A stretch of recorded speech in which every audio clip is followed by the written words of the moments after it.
Alhamdulillahi Rabbil Alameen, wassalatu wassalamu ala ashrafil anbiya'i wal mursaleen, wa ala alihi wa sahbihi ajma'in, amma ba'du. I would like to extend a very warm welcome to each and every one of you, and to our respected guest who has traveled all the way from Malaysia to Melbourne. Brother Lim Jooi Soon and his team, we are honored by their presence here and pray that Allah will reward them for their efforts and sacrifice. Let me begin with a brief introduction about Brother Lim. Brother Lim himself is from Malaysia, and before reverting back to Islam, he was a Buddhist and a Christian. Brother Lim himself is the founder of an organization called Interactive Da'wah Training. Brother Lim is an active da'i and is well known for his talks on comparative religion. The topic he will be talking about today is da'wah, the roles and methods.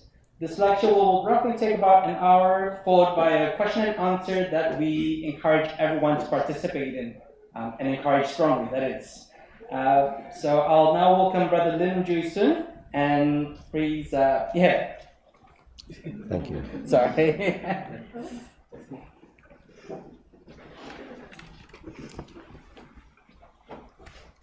Bismillahirrahmanirrahim.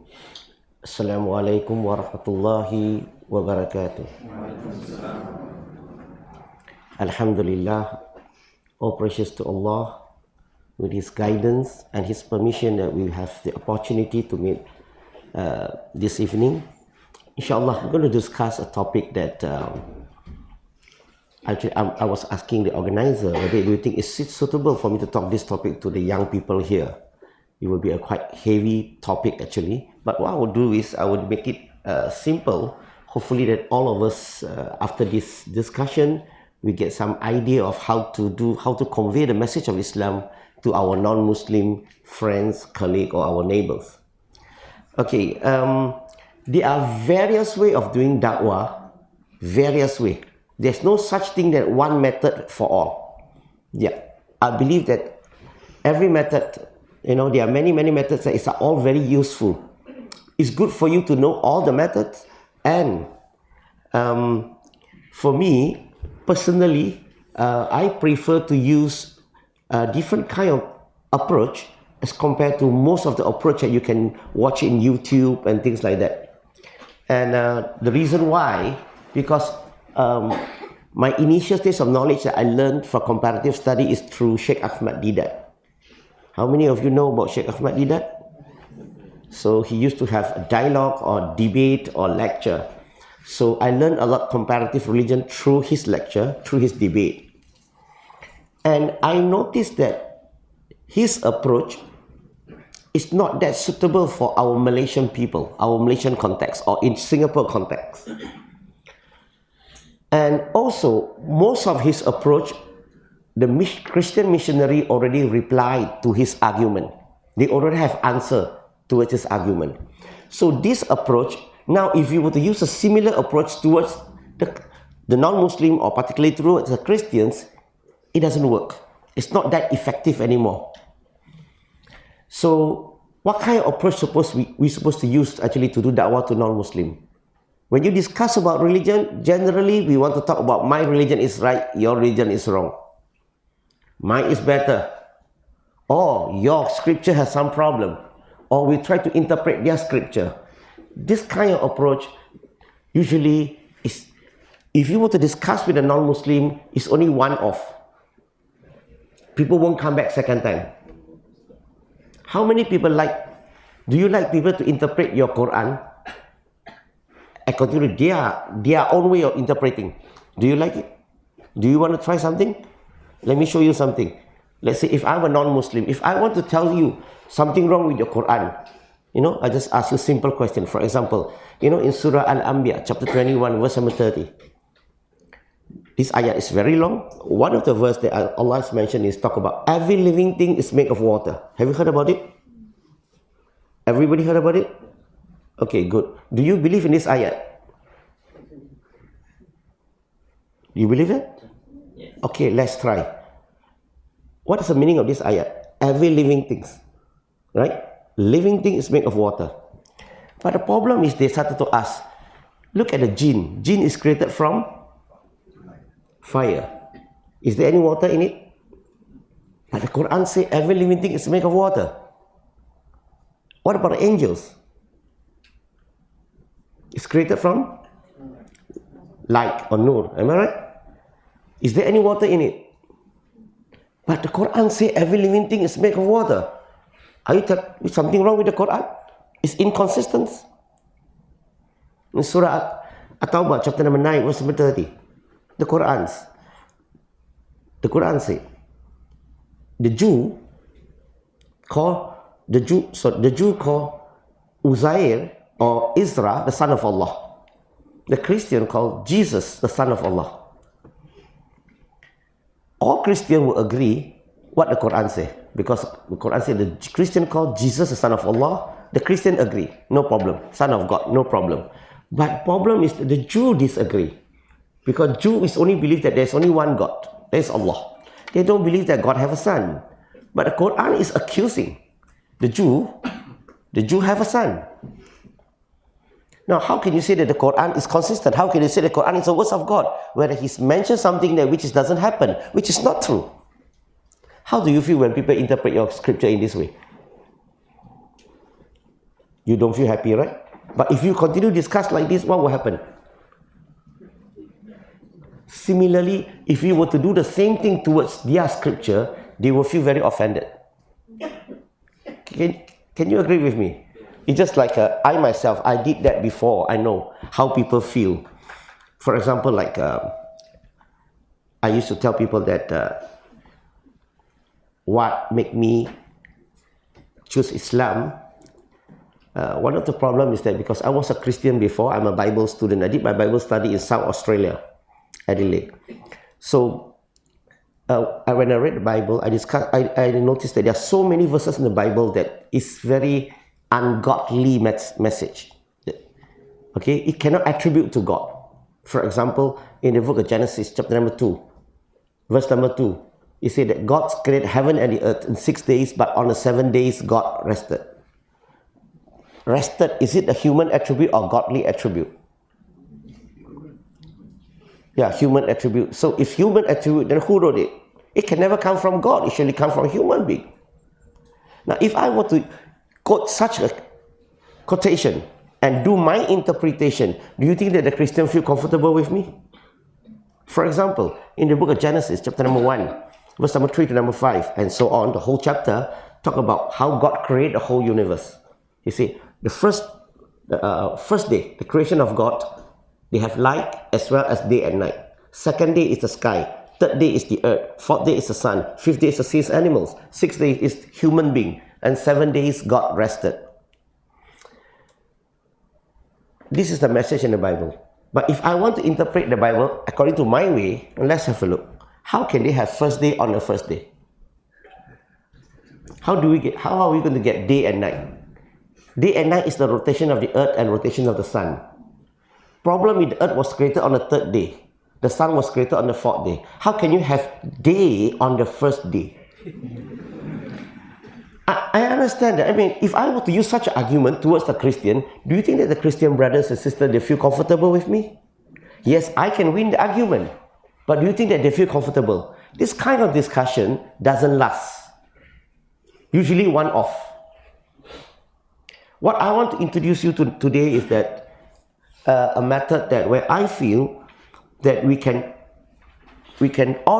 continuously have a lot of discussion with them, exchanging view, exchanging idea. Okay, the approach that I prefer to use is called conscience approach or fitra approach.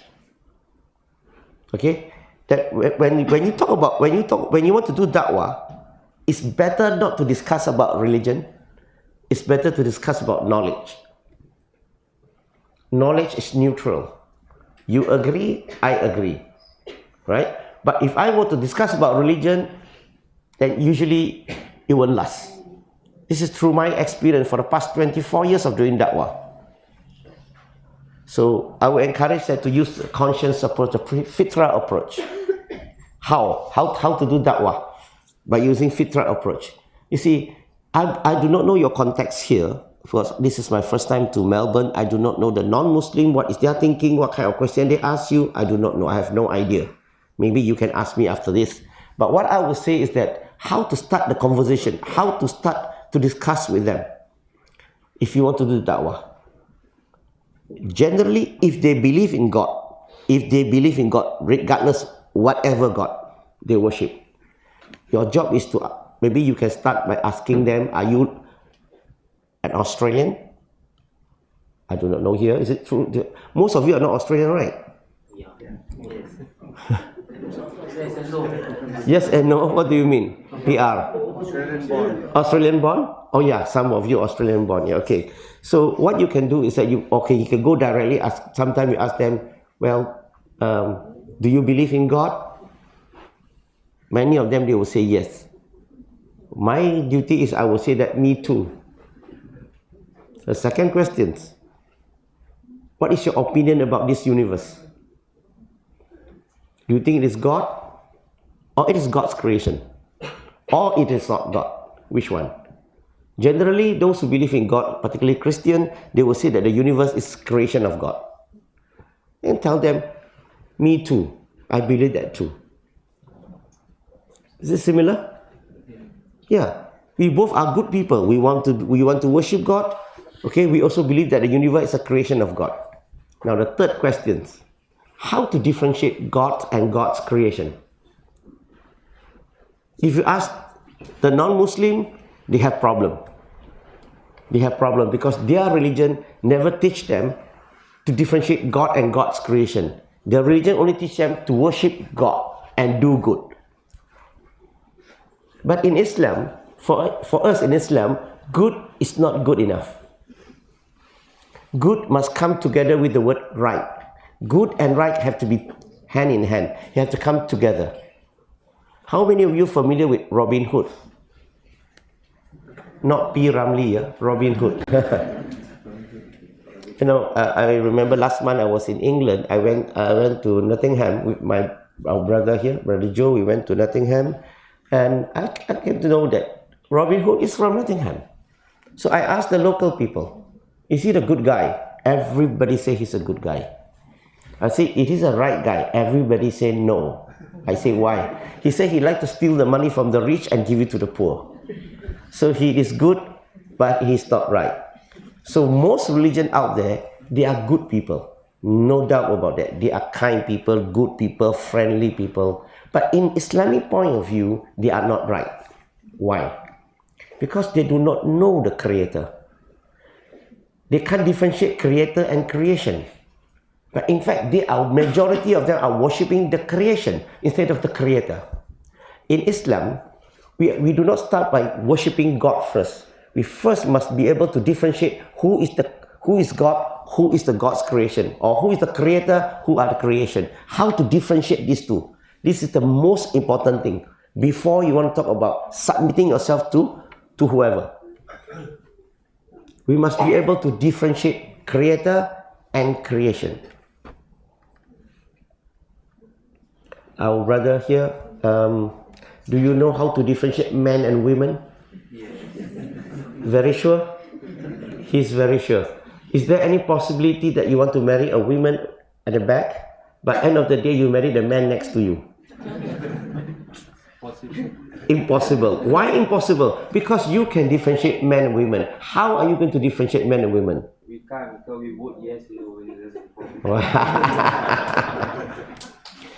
You look at the characteristic of a man, the characteristic of a woman, you can be able to differentiate. Am I right? Yes.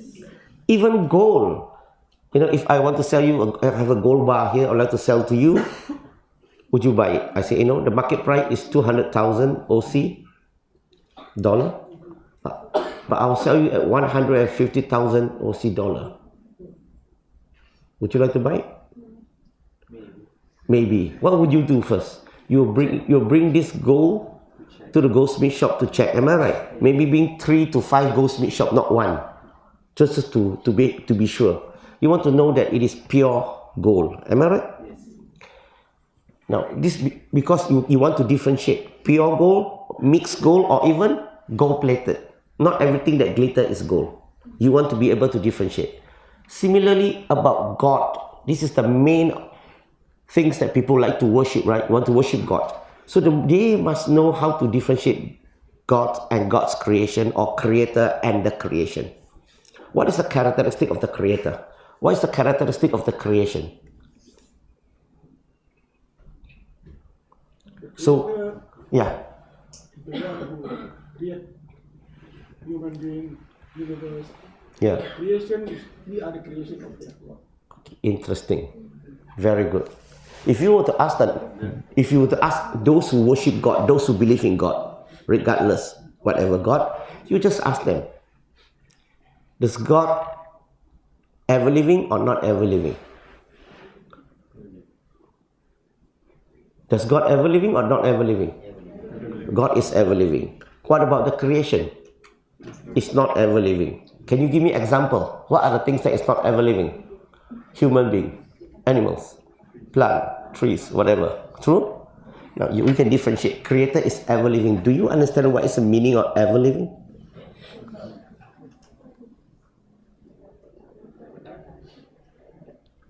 You do not perish. Do not perish. There's no beginning. There's no ending. Am I right? There's ever living. What about the creation? All have beginning and have ending. True? If you ask those who believe in God, they will agree with you. Why? The conscience will tell them that this is a characteristic of God, ever living, no beginning, no ending. The creation, not ever living. All have beginning, have ending. Next questions. Does God bounded by time, space, and mass? God doesn't bounded by time, space, and mass. What about the creation? All bounded by time, space, and mass. True or not true? When you remember you study physics, yeah, the basic physics teaches us that everything that in this universe, that physical, all are bounded by time, space, and mass.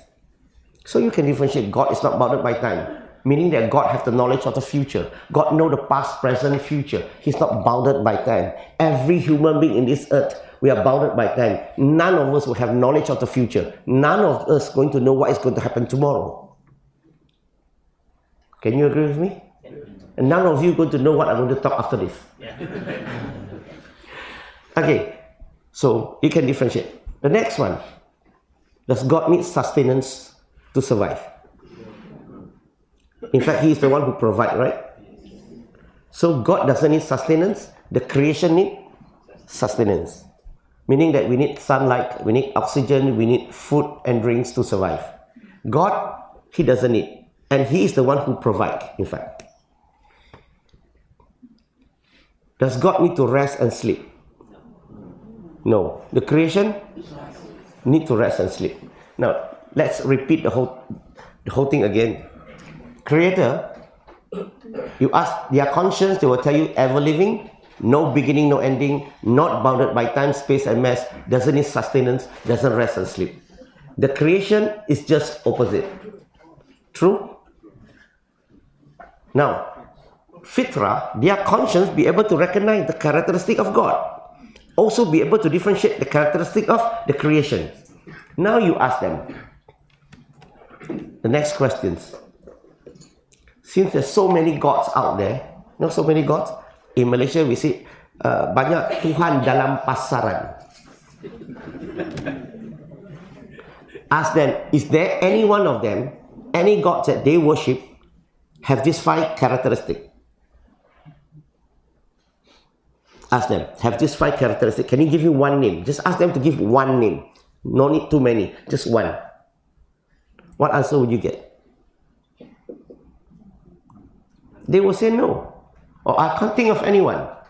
In fact, when they say no, in fact, they already reject all the gods out there. None of them have this characteristic of God, including the God that he worshipped. Why? Because he doesn't give the name. Which none of them have this godly characteristic. And ask them again, is there any scripture in the world today that tell you the creator or God's characteristic? Talk about these 5 characteristics. Is there any scripture in the world today? Most of them will tell you, I do not know. but I do not find anyone in my scripture. And we can show them, we can show them a verse in the Quran, in Surah Al-Baqarah, chapter number 2, verse 255. Ask them to read it. And they will discover that the 5 characteristics just now is mentioned in this ayat. So the first one, they said no. In fact, they recited La ilaha. When they say no, remember I said, is there any gods that have this 5 characteristics? When they say no, they in fact already confess La ilaha. If they can accept the Surah Al-Baqarah, illallah. Technically, that person is already a Muslim. They'll be able to recognize the Creator. They'll be able to differentiate the Creator and creation. But if you ask them, which one would you like to worship, the Creator or creation? Everyone will tell you, I want to worship the Creator. You won't worship the creation. So technically, you already a Muslim. La ilaha illallah. Now continue. Now, what we can do is like, if I were to write down these 5 characteristics, both 5 each here, and I will put Muhammad Sallallahu Alaihi Wasallam name number 1 first. Okay, let's see whether Muhammad, is he a creator or creation? Wait a minute. We agree just now that creator is ever living. Creation is not ever living. Agree? So is Muhammad Sallallahu Alaihi Wasallam ever living or not ever living? So not ever living, we just put a mark here. Continue. God has no beginning, no ending. Creation has beginning, ending. Muhammad Sallallahu Alaihi Wasallam, he has beginning and ending. So they fall into the category of creation. God is not bounded by time, space and mass. The creation is bounded by time, space and mass. What about Muhammad Sallallahu Alaihi Wasallam? He's bounded by time, space and mass. Fall into the category of creation. Number 4, God doesn't need sustenance. The Creator doesn't need sustenance. The creation needs sustenance. Muhammad Sallallahu Alaihi Wasallam, he needs sustenance. True? He eat, he drink, right? So he falls into the category of creation. God doesn't rest and sleep. The creation rests and sleep. Muhammad Sallallahu Alaihi Wasallam, he rests and sleep. He falls into the category of creation. He falls into the category of creation. He is the creation. He don't even have little the characteristic of God. He is just a creation. He is just a prophet, a messenger. Okay, the next approach is you have to listen carefully.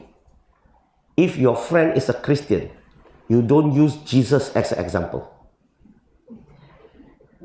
If he is a Buddhist, you don't use Siddhartha Gautama as an example.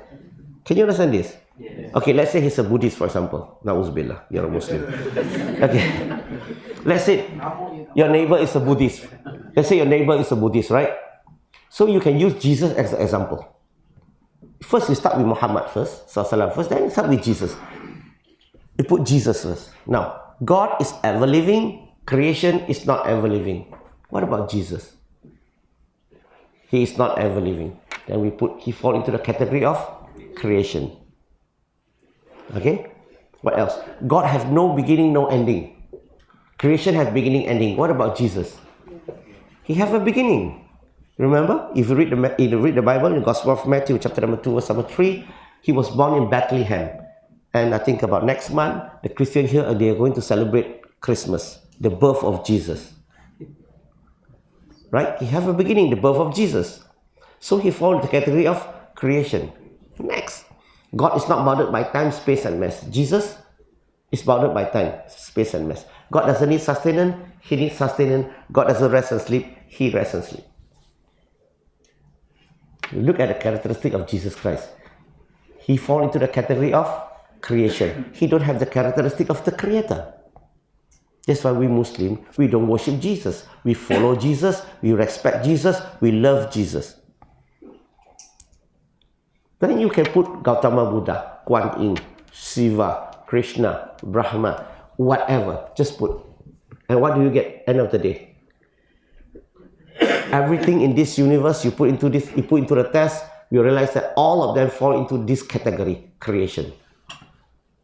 So we Muslim, La ilaha illallah. So you discuss like this. We don't have to talk about my religion, your religion, interpret their scripture, but you're giving people a clear picture that what is the meaning of La ilaha illallah in the simplest way. Any questions? Yes, my dear.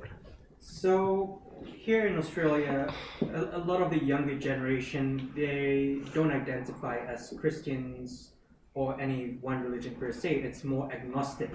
How do we get, how do we cross to that border when it's agnostic and they don't really have a specified belief because they don't believe in, anything, but they believe that there is a God. How do you go around that? Interesting. Which means they do have some certain belief, right? Use the same system to discuss with them. You talk about creator, creation. Yes, brother. Follow-up question. All right. So from my own personal acquaintances and my own experience from talking with the lecturers in my university, some of them just flat out say they're atheists. So they're not agnostics in saying that they're not sure that if there is a God. They just flat out believe that God doesn't exist. Right. So what then would the approach be? Okay. I'll come to that. I finish this one first. It's about agnostic, right? Okay. What's the meaning of agnostic actually? What's the definition of agnostic? So You believe in a God, so that You are not sure but you're not sure whether God exists or not exists. You do have certain belief. Yeah. Okay. Yes. a definition that I've always read is the fact that agnostic literally translates to no knowledge, gnosis being the Greek word for knowledge. So in other words, they say that they don't have enough knowledge to say either way. Either way, yes. Yeah. So if you want to put agnostic and atheist together, we can discuss about it. But if you want to discuss separately, we can go separately too. No problem. So what I would do is that, okay, just now that approach is basically, I use it for those who believe in God, those who worship God, regardless whatever God. You can use that approach. But it won't work for the atheist, it won't work for the agnostic. Okay, agnostic, certain agnostic you can use because I did that before and it works. But it's not all. What I would do is that for the atheist and for the agnostic, generally I would say that they don't atheists, we know that those who are rejecting the existence of God.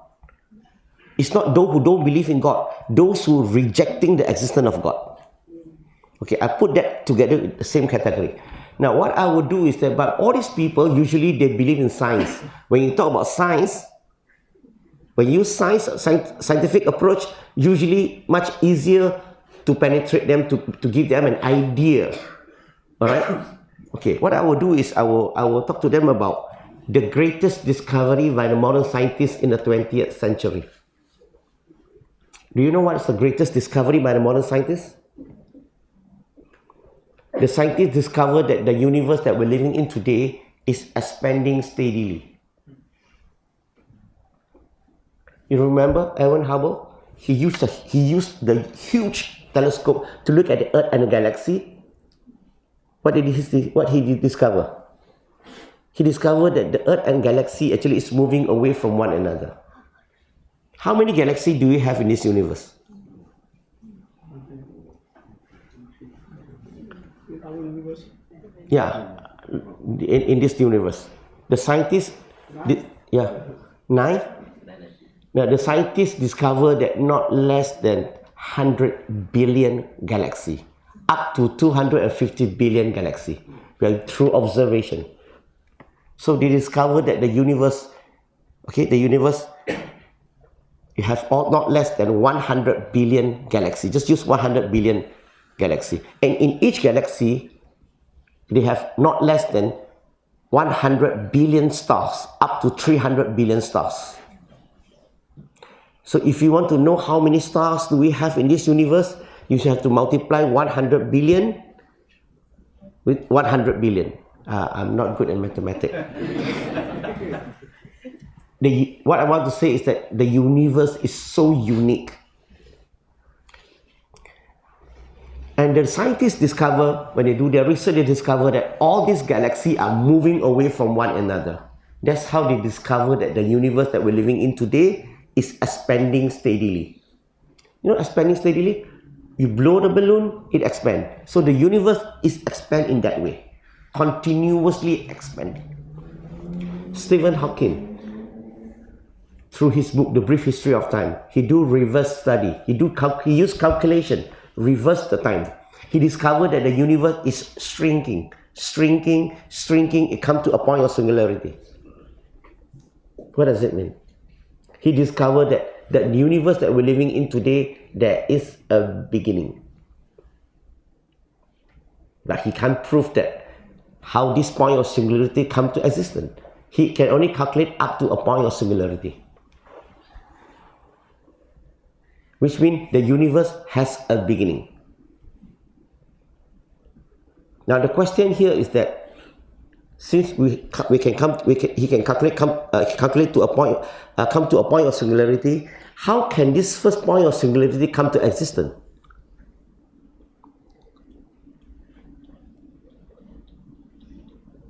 The Big Bang Theory is the usual runaround we get. Okay, number one, can this point of singularity create himself? This point of singularity is dependent. It's dependent on something else, the amino acid. If he is dependent, can he create himself? Logically, no. It's just like your parents, your existence is dependent on your parents. Right? You have made a mistake. Okay? So, which means, if you are dependent on your parents, you can't create yourself. You can't exist by yourself. You are dependent. But if you say that this point of singularity can create himself, and then you are telling me that your mom can give birth of herself. So, logically, it can create himself. Right? So, is there any other interpretation? If he can't create himself, how can he come to existence? One interpretation is that it has to be created. Where the creator who created the point of singularity out of nothing. And from this point of singularity, it started to expand. And it took 14 billion years, which resulted in the universe that we have today. In other words, the universe that we're living today, it was created. So I will use a scientific approach, a scientific discovery approach to explain to them. Well, it's up to individuals. Some people will have their own arguments, some people will have their belief, but this is what we can present to them. This approach that I will use to present to them. Is it okay? Yeah. Alright, so we continue. Yes, brother. Sorry, do you have more to say, or is this already the Q&A? We can continue. I will continue to talk until we finish the time. No worry. You can Q&A. I can continue. Because I have a few other questions, and Right. I have a few follow-ups on that too, but I'd rather you finish all the material you have planned first. Is that okay? Well, it's okay. You can continue with your questions. Right, okay. So, in connection to that, I suppose two questions that usually arise is, how do you know for sure that the point of singularity was created? Could it itself not have been ever living? And two, how do you make the jump from deism with a D to theism with a TH? So the difference between the two is a theistic God is the God that we know of. Allah is a theistic God, but a deistic God is a God that exists merely as the prime mover, merely as the creator.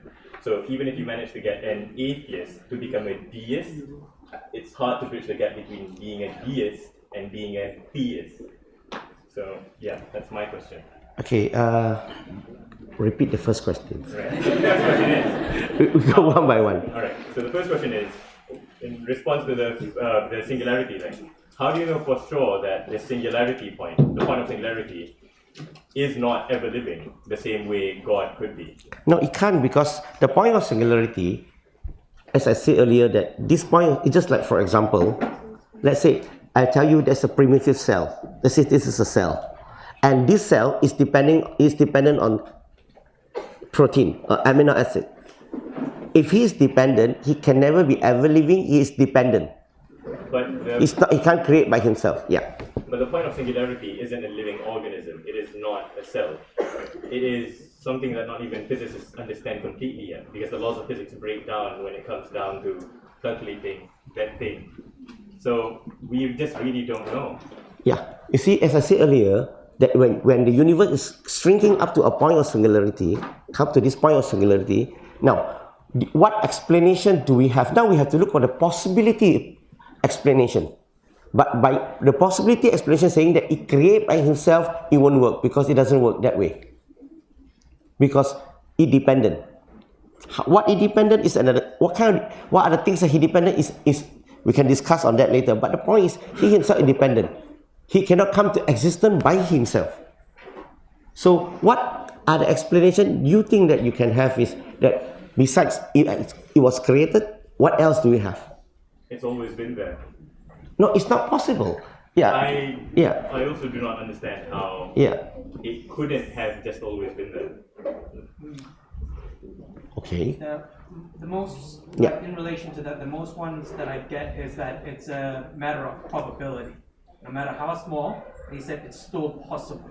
And they just don't accept the question of impossible. So it's all. As I said earlier, I'm just giving you this idea that is what the scientists discover and leading us into this conclusion. As I said, it's open for interpretation. It is not the only interpretation. Because basically, if you talk about God, I can't bring God and show it to you. Neither you can tell me that He doesn't exist. The only thing is what we can do is we are using the external evidence, scientific, conscience approach, scripture approach, logic approach, various approaches that we use, external evidence that to support is what we believe. Yeah. Alright, so second question? Yep. Can you repeat the second question? No worries. So the second question is, so if we use that argument, the prime mover argument, to say that because the universe had to exist, something had to have created it, some atheists could be converted into deists with a D. So deists believe that there is a God, but that God exists only to start things off. He exists only as a creator. He doesn't demand anything more. So he exists only to answer that question. So to make the jump between deism with a D and theism with a TH, which is what Islam or Christianity or Judaism is, where the God has his own commandments and he has the ways that he wants us to live our lives. How do you bridge that gap? Okay. Because, as a footnote, I have a few friends who are deists. They believe that God exists, but they don't believe that God tells them to pray 5 times a day, to eat only these specific things, and so on and so forth. So how do you bridge that gap? Okay, now the first part is that once we settle the first part about creator, there's a creator who exists, who created the universe. We've settled the first part, we agree the first part, right? Now, we believe that the creator who created us and put us in this universe, in this earth, and we believe that he will provide guidance to us. God will provide guidance. It's just like a mom who gave birth a child. You will just put the child, throw the child, put anywhere. You will actually guide the child. Am I right? So we believe that God, okay, I'm not saying God like a human being. I'm just giving you the example that if God created us, he will surely provide guidance. Okay, that's why God chose the prophets among the community, the best among the community, and give them the revelation and to guide people so that we can be successful in this earth and in the hereafter. So we are guided. You see, human beings are not perfect. Human beings need guidance. That's why we go to school, we study and things like that. We need guidance.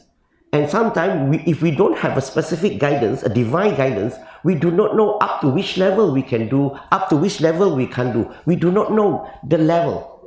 But in Islam, God, we believe that send the prophet with the scripture, with the revelation to guide us so that we can return to him, so that we be successful in this earth as well as hereafter. So we know our level, up to which level, what to do, what not to do. But of course, not everything Allah explained to us why.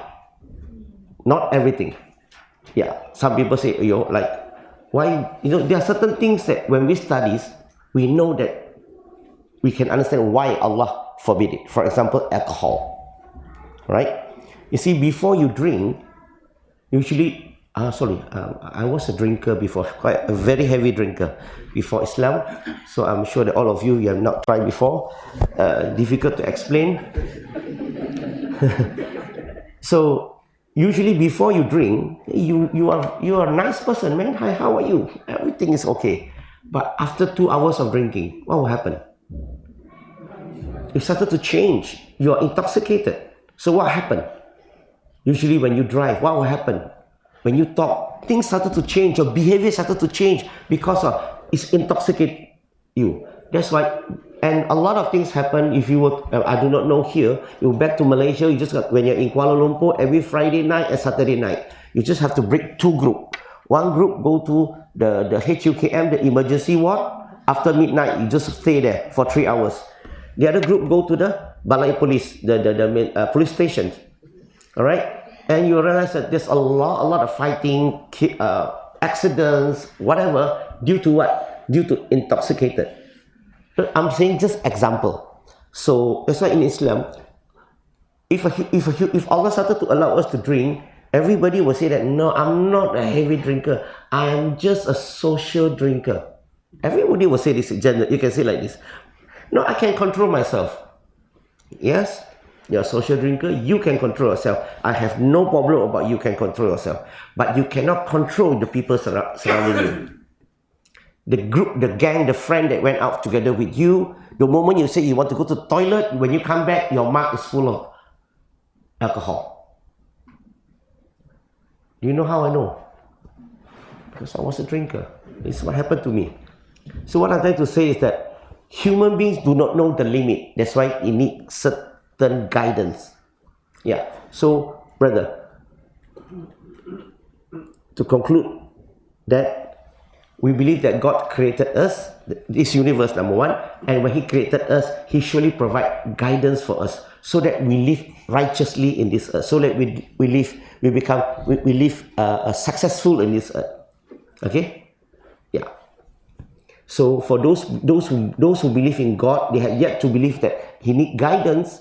But there are many things that in life, when in our life actually, when we live, we have a lot of things that we want to know. But how are you going to get the answer when you don't have divine guidance? So as a Muslim, we believe that God will send the Prophet and give them the revelation as a guidance for mankind. Wallahu alam. Any more questions? What about the sisters? What about the free thinker? You have the atheist, you have the agnostic. What about the free thinker? Free thinker, you want the definition or you want to talk about the da'wah? Talk about the whatever. Oh, whatever. You go to restaurant, you ask the waitress come and ask you, what do you like to have? Whatever. Okay, it's okay. Now, free thinker are those people that actually, a lot of free thinker, they do believe in God, but they doesn't want to belong to a particular religion, simply because they are, in their angle, they notice that most religion have certain weaknesses, have certain that it's not logical, it's not convincing. That's why they choose to be free thinker. I do believe it's God, but it's not my kind of religion that I like. Things like that. So those people who are free thinker, I think the first thing you need to let them know is that you need to let them know the creator and creation approach first. You know why? Because they do believe. So you want to make sure that they really know about the creator and they know that everything in this universe are creation. Start with that first. And then we talk about the scripture. Step number 2.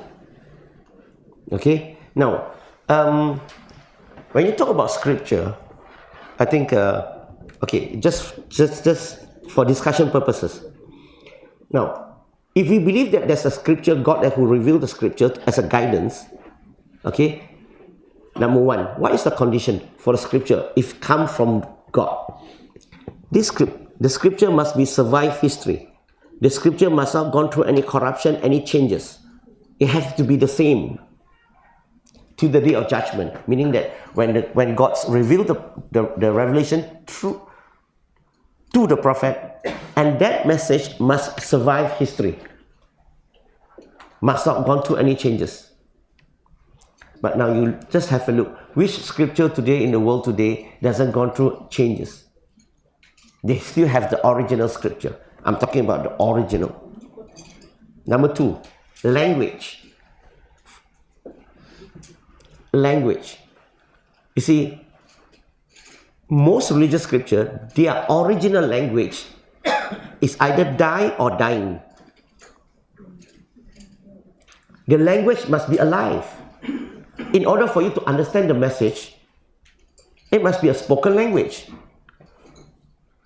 It must be a written language. It must be the language that people talk, use all over.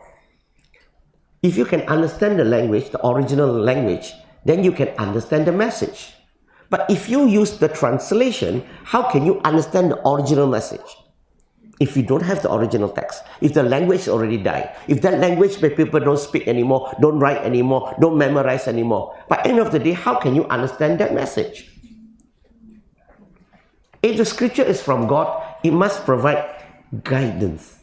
Guidance about issue of muamalat, guidance about issue of ibadah and akidah. God provide guidance so that, about issue of muamalat, we know up to which level. About issue of akidah or ibadah, we know. So if it is from God, these are the basic criteria you must fulfill. But if otherwise, how can you understand the message? It's just like Buddhism, for example, the Tripitaka. The original scripture is in Pali, but they don't have that scripture anymore. What they have is that it's in Mandarin, Chinese language, already translated to Chinese language. Now, if you don't have the original, how can you understand?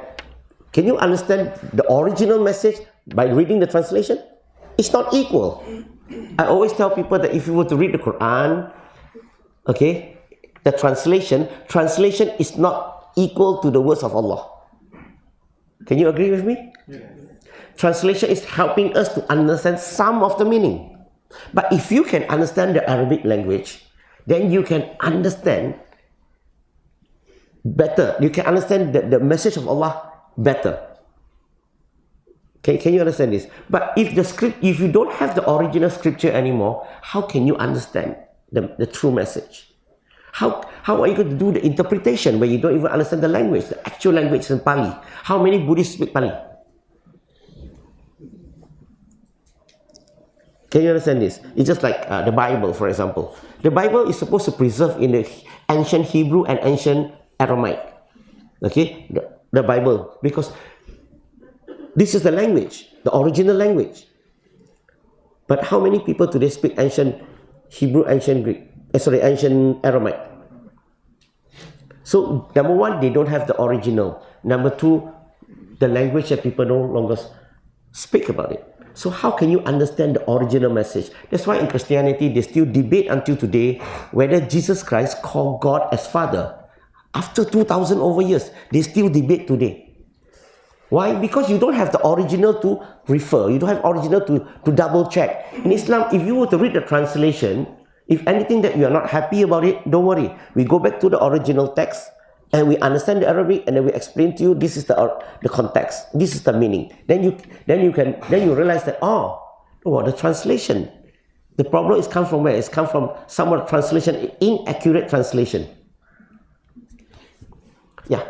Going along on what you just said about Christianity and the different books that they have, why, from your experience and your comparative studies, why do they have the different books? Is it because of interpretation, because of... Different books means what? The different scriptures or different followings that they have You're talking about different translation? No. Different books? What do you mean? Maybe the book of Luke, the book of Matthew, the Gospel. Okay. And Yeah. this one actually, they was following actually. Why the different books? Are you referring to like a King James version or a... Yep. So we're going Wait a minute. Wait a minute. That's why I would like to ask you, which one are you referring to? If you are talking about which translation, Different thing talk. If you talk about which books, which surah, I use the word surah so that you can understand. Which surah are you referring to? Are you asking about surah or asking about the translation? First one is a surah. I mean, Okay, Catholic Bible, the Jooi version Bible have 73 surah. I use surah, like if I use books, maybe you might think that 73 books. No, it's just one book have 73 booklets. Hope you can understand that. So Catholic Bible have 73 books or surah. Catholic Protestant Bible have 66. So Catholic Bible have extra 7 books that the Protestant do not have. Are you asking me about this? yes. Okay. Now, for Catholic, they have extra 7 books. Okay. They call it second canonical. I think difficult for you to understand. I use Islamic term. The 66 books that Catholic have, okay, is Sahih Bukhari. Just as an example, it's authentic. The extra 7 books, okay, probably is Sunan Abu Dawud, Tirmizi. It is Hasan. It's not Sahih, but it's as Hasan. It's a different level. Can you understand this? Yeah. For Protestant, their Bukhari is only the 66 books. For them, that 7 books, that extra 7 books, okay, is weak, is doubtful. They call it apocrypha. So it's just like you said in Mawdu or Da'if. That's why they reject. So it's khilaf in their religion. Now, if you were to ask me which version of the Bible, or in English Bible, the Bible itself, for Protestant, they have not less than 55 different versions. If you want to ask me which one, then we talk one by one. You give me the name, I will give you the, the differences. But what I'm trying to say is that most Christians have the perception that the Bible, Holy Bible, there's only one. The clear-cut Bible, you can see Catholic and Protestant is different. Clear? Now, the Protestant Bible is not one. Most people thought that it is translation. No, it is version. It's not referring to translation. Translation means, if, for example, Mary say that, I not know a man, or no man has touched me. Both is just a choice of words, a different translation, but referring to the same meaning.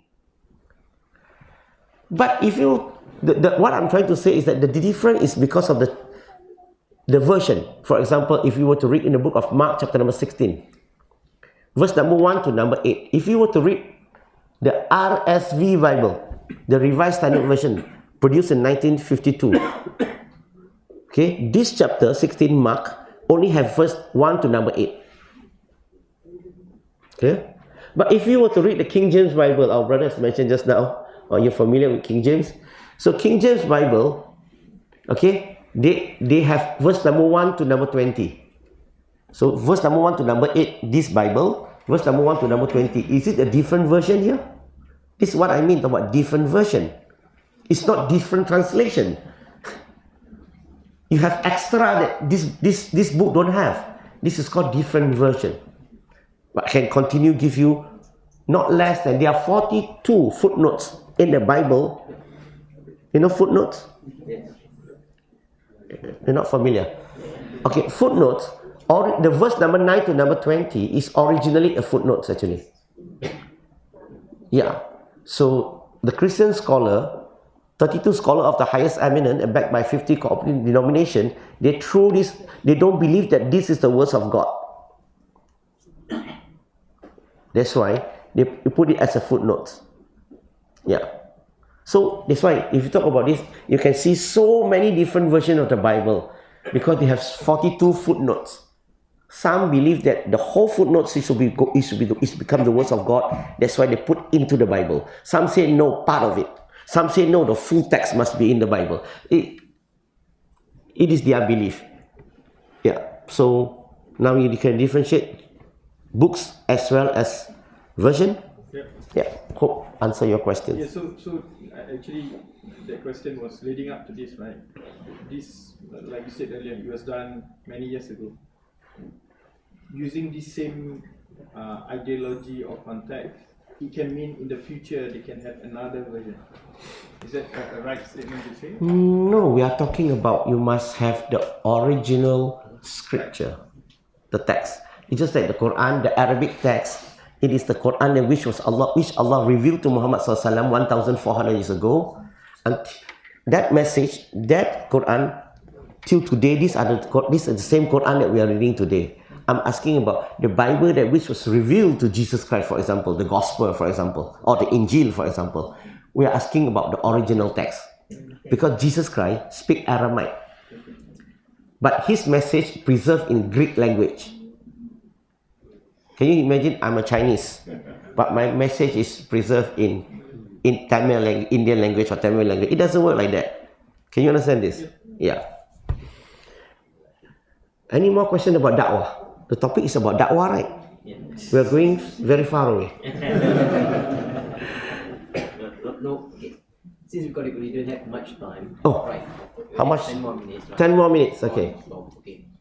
We are now living in a Western context where we are exposed to the non-Muslim all the time, and da'wah is actually something that required for us to give da'wah. Now the issue is, how are we supposed to just approach anyone and start talking about Islam? You know what I mean? It start to do that, it will be reviewed and looked upon. Is it compulsory for us, to start preaching, especially for the young one? And when you said you have to start to believe in God and such, or what's your advice? How should they approach? I think what we need to do is we need to do things gradually, step by step. Do not rush to anything. For example, because I do not know, just now I asked the MC about the background of the people here, so that if for example, can I write something? What I would do is that for everyone here, what we need to do is, probably we need to understand about this. The Quran was revealed to Prophet Muhammad sallallahu alaihi wasallam. Is in Melbourne, right? No, it's in Mecca. Okay, sorry. I'm a revert, so I'm not so sure. Okay, so Quran was revealed to Prophet Muhammad sallallahu alaihi wasallam initially. Is in Mecca. For how many years here? It's 13 years. Later part, Quran was revealed to Muhammad sallallahu alaihi wasallam is in Melbourne, right? Melbourne? No, it's in Medina, right? For how many years? It's about 10 years. Altogether, it's about 23 years. Quran was revealed to Muhammad SAW. It was revealed start from Mecca, gradually, bit by bit, for 13 years. Agree? Majority verses was revealed in Mecca. It's talk about Aqidah or talk about Fiqh? It's talk about Aqidah. Okay. And the companions, later on when their Aqidah is strong, then Allah revealed the Quran in Medina, and mostly the verses in Medina talk about what? Aqidah or Fiqh? Actually, it talk about both. But generally, people will start to use the Fiqh, start to reveal in Mecca, in Medina. So, the Fiqh here. Now, when we learn about Islam, we should start from here first. Focus on Aqidah first. What is the meaning of Aqidah? Oh, 10 minutes, huh? Cannot. Okay, when we talk about Aqidah, what is Aqidah? We know about, actually Aqidah is talking about what? Knowing God. Knowing God, what else? Belief, okay. Hello? You know ikatan? Okay, so never mind, just go straight. For the first 13 years, Allah wants us to know about Him and know about the prophets, the life of the prophet, talk about ethics, talk about moral, these other things, talk about Aqidah. Okay? Once the Aqidah is strong, when they migrate to Medina, then Allah revealed the verse about Fiqh, the do and don'ts, bit by bit. It's not one shot, it's just bit by bit. Come, have a look at this.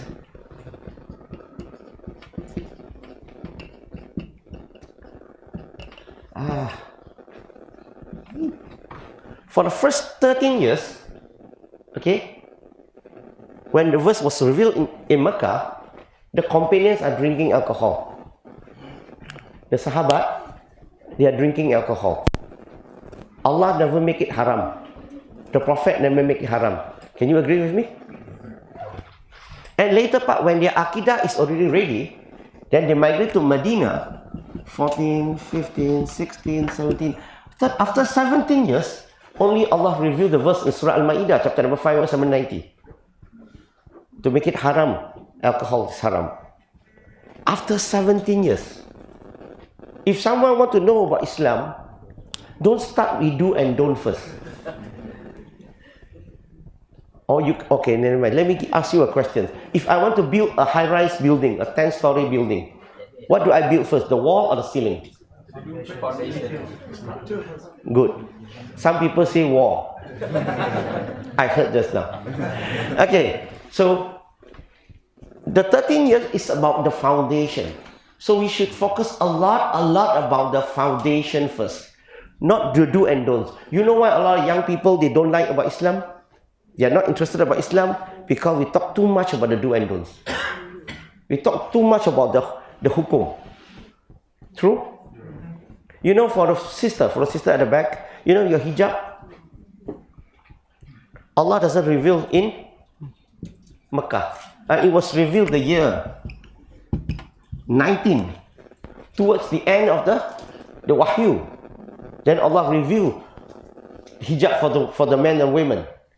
But today, if one sister embraces Islam, I pass it to you, to the Muslimah at the back, what would you do to her? What are the first things that in your mind? Yeah, you want to cover her, right? You want to transform her, right? What I'm trying to say is that the approach that we use is always opposite. That is not the right way of approach. So when you want to do da'wah to people, it depends. Like for example, our brother asked, should we start to do da'wah now? Now what I would say is that, can we start with discuss about your fundamental understanding first? If I have a time, I will discuss with you about your fundamental understanding. Once it's done, then only we started to talk about how can we start to do da'wah. To da'wah, you need to come for certain courses. When you attend some of the training, I will show you the easiest, the simplest way of conveying the message. And every one of us can do. Da'wah is not meant for the one who can talk very well. No, da'wah is meant for everyone. Do the da'wah according to your situation, your level. Do da'wah according to what you can, and do your best according to your situation. It's not talking about you have to give speech, you have to, you must learn how to dialogue, you must know how to debate. No. You do according to your situation. That is your da'wah.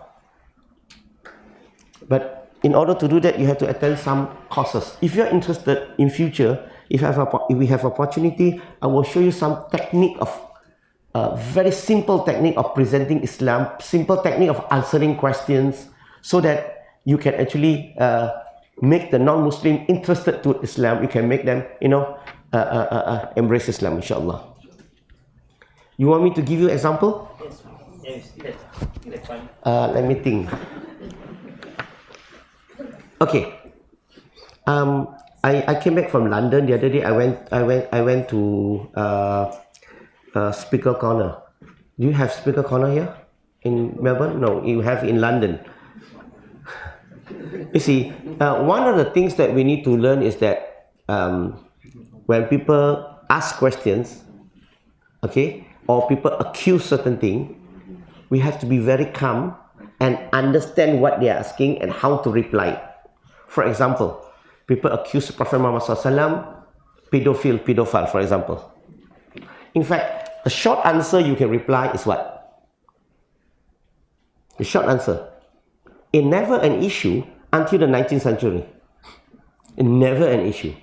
You can reply in that, number one. Number two, problem people is that they use our situation today to judge what has happened 1,400 years ago. This is a problem. Why? Because previously, marriage is the family affair, got nothing to do with the government. Today, the marriage is the government put a limit. They call it maslahah. They put a limit at age, a standard age for everyone, minimum to get married. So it's different. You cannot use our situation today to judge what's happened previously. The next one, when the Prophet married Aisha radiallahu anha, does she get the consent from the father? The parents, the father? Yes. So the parent is the one who make the decision during those times. Number one. Number two, is there any, after the marriage, is there any problem with the Arab people, Arab community? Is there anybody protest? Is there anybody disagree? No. What about the enemy? Remember the enemy of Prophet Muhammad SAW? The ketua munafik, the head of the munafik? Abdullah bin Ubay, Abu Lahab, Abu Jahal. These are the enemy that always try to look for trouble, try to look problem with the Prophet, trouble with the Prophet, try to find excuse, try to look problem with the Prophet. But the question here is, do all this enemy complain, protest, or disagree with that marriage? No, even the enemy have no problem. Now just have a look. Family, no problem. Public, no problem. Even the enemies have no problem. Then what is your problem? Now you can continue now. I mean, just to give you an idea. This, you know which part of the things that the non-Muslim misunderstanding about Islam.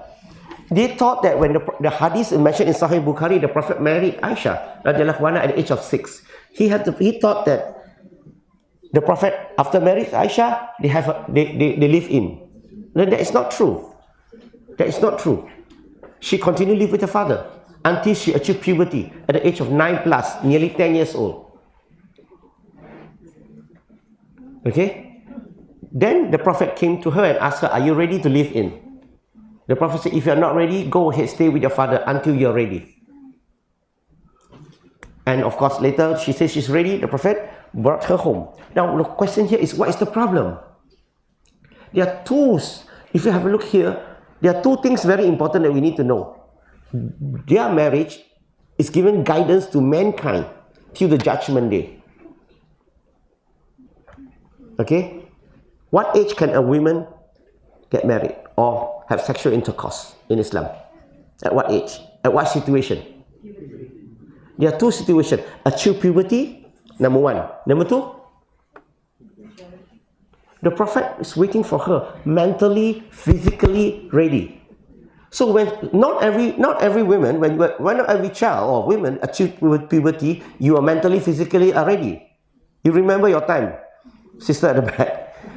So the Prophet, it's not only she's achieved puberty, the Prophet have to wait for her mental and physical ready. So which means when the Prophet brought her home, she's adult, she's not a child anymore. Can you understand this? And she's guided by the sisters. I'll use the word sisters, or what do you call in Malay? Madu? Madu asli?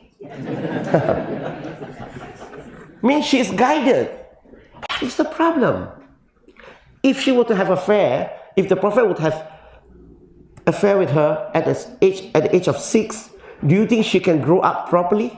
Do you think her mind, her thinking will be okay? No. She'll get confused. Right? Trauma probably.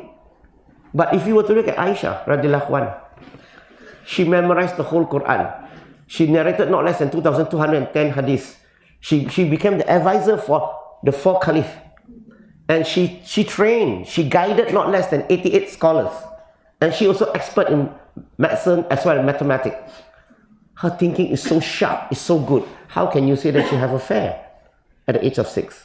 So we slowly explain. But the answer is, usually it takes me 1 hour, 1.5 hours to explain. But I just give you point form so that you have an idea. So when people ask something, you must know how to reply. If you cannot reply and remember the whole answer, at least the basic answer, the important answer you need to know.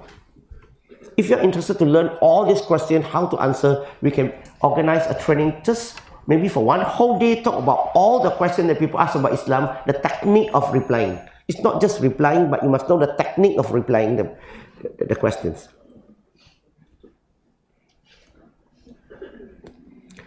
Okay, I think the time's up. Any question? Any question? Any question? Yeah. Any question? Yeah. Oh, I have a few. Okay.